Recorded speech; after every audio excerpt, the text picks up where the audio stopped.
Telangana municipal ఎన్నికల ఫలితాల్లో Kalvakuntla Kavitha political impact పరిమితంగానే ఉన్నా భవిష్యత్తులో మాత్రం పోటీ ఇవ్వగలనన్న సత్తా ఉందని నిరూపించుకున్నారు. దీంతో భవిష్యత్ రాజకీయ ఎత్తుగడలకు కవిత ప్రణాళికలు సిద్ధం చేసుకుంటున్నారు. కొత్త పార్టీపై క్లారిటీ లేకుండానే మున్సిపల్ బరిలోకి దిగి బోని కొట్టేశారు.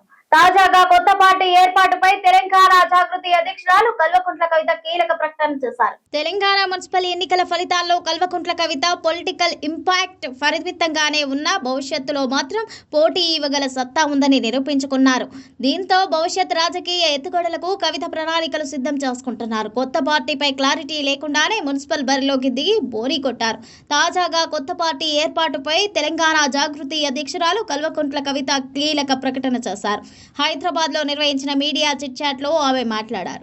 ఈ ఏడాది మే నెలలో కొత్త పార్టీని ఏర్పాటు చేయనున్నట్లు కవిత ప్రకటించారు. మే మొదటి వారంలో ముహూర్తం చూసుకొని పార్టీ పేరు గుర్తును ప్రకటిస్తామని ఆమె తెలిపారు. పార్టీ పేరుతో తెలంగాణ పేరు ఖచ్చితంగా ఉంటుందని ఆమె చెప్పారు.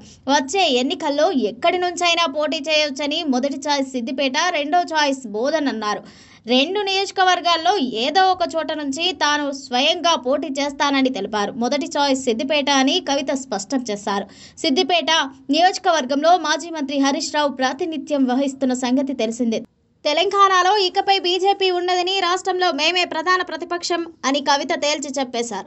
కాంగ్రెస్, బీజేపీ, బీఆర్ఎస్ పార్టీలను ప్రశ్నిస్తూనే ఉంటామన్నారు. పురపాలక ఎన్నికల జాగృతి కార్యకర్తలు సత్తా చాటారని, పెద్దపల్లి మున్సిపాలిటీలో మేమే ప్రధాన ప్రతిపక్షమన్నారు.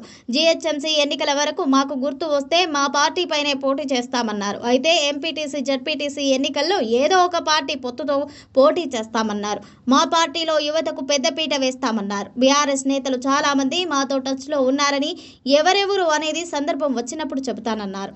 షర్మిల ఫెయిల్యూర్ లీడర్ కాదు, జాతీయ పార్టీకి రాష్ట్ర అధ్యక్షురాలంటూ కవిత తెలిపారు. పార్టీలు పెట్టి ఫెయిల్ అయిన మగవారి గురించి ఎందుకు చర్చ చేయరని కవిత నిలదీశారు. ఓన్లీ ఆడవాళ్ళనే అంటారా అంటూ ప్రశ్నించారు. రాజ్ గోపాల్ రెడ్డి పార్టీ పెడతా అన్నాడు, బీజేపీలో చేరాడు, ఇప్పుడు మళ్ళీ పార్టీ అంటున్నాడని గుర్తు చేశారు. తెలంగాణ మా పార్టీ మదర్ బోర్డ్, సామాజిక తెలంగాణ మా పార్టీ లక్ష్యం, ప్రజల కోణంలో పార్టీ నడుపుతామని కల్వకుంట్ల కవిత స్పష్టం చేశారు.